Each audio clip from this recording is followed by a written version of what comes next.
Welcome to the Chronicler's Tale, Battle of the American Revolution series.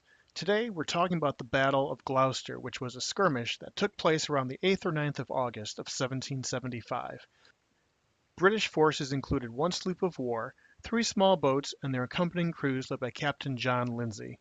American forces included two unarmed schooners and an unknown number of militia led by Joseph Foster and Bradbury Saunders.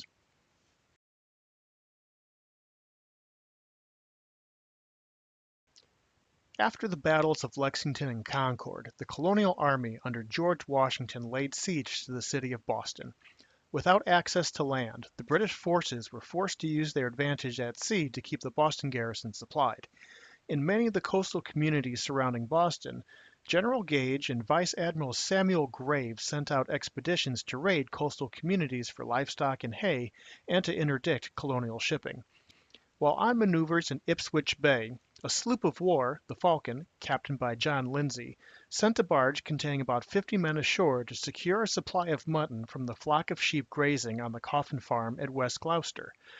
Meanwhile, on shore, Coffin observed the Falcon's activity, and anticipating their intent, he hastily gathered some half-dozen men armed with rifles and from concealed cover behind sand mounds, open-fired on the British sailors as they came towards the shore.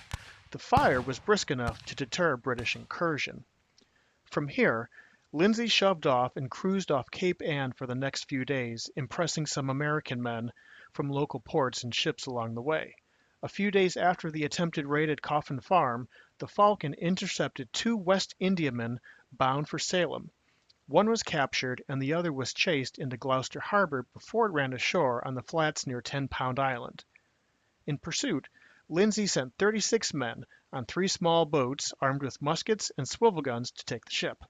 The arrival of the Falcon had caused the townspeople to raise the alarm, and the militia companies began to muster, led by their captains, Joseph Foster and Bradbury Saunders. Armed with muskets and two aging swivel guns, they opened fire from the shore near Vincent's Cove as the small British boats near the schooner. The British managed to board the grounded schooner, only taking a few casualties from the opening volley. However, they effectively became trapped by constant fire coming from the shore. In an attempt to distract the townspeople, Lindsay had the Falcon fire its guns at the village, but to little effect. In addition to the bombardment, Lindsay also sent a party of men ashore to Fort Point to set fire to the town, but they were intercepted by colonials before they could cause any harm. As the party on the grounded schooner continued to be harassed from the shore, several British sailors and the commanding lieutenant managed to escape on a skiff in the late afternoon.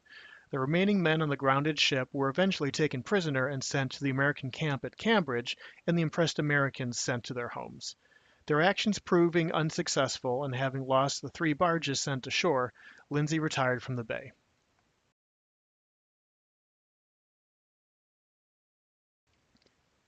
British losses included 1 killed, 4 wounded, 24 captured, 3 small boats damaged, and 1 sloop of war damaged.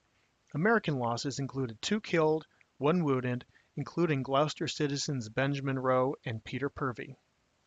In order to be better prepared for future assaults, the citizens of Gloucester built breastworks at the points of Stage Fort, the Cut, Duncan's Point, and Fort Point.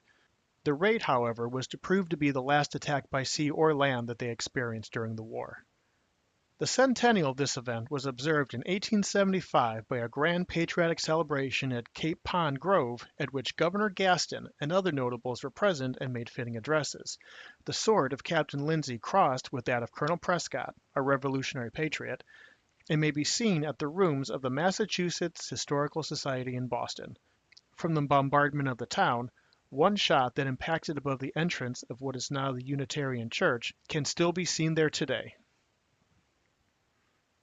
Thanks for watching this installment of the Chronicler's Tale. Be sure to like and subscribe to be notified of new content. You can also follow the channel on the social media platforms listed in the video notes below. Enjoy and be well, everyone. Talk to you soon.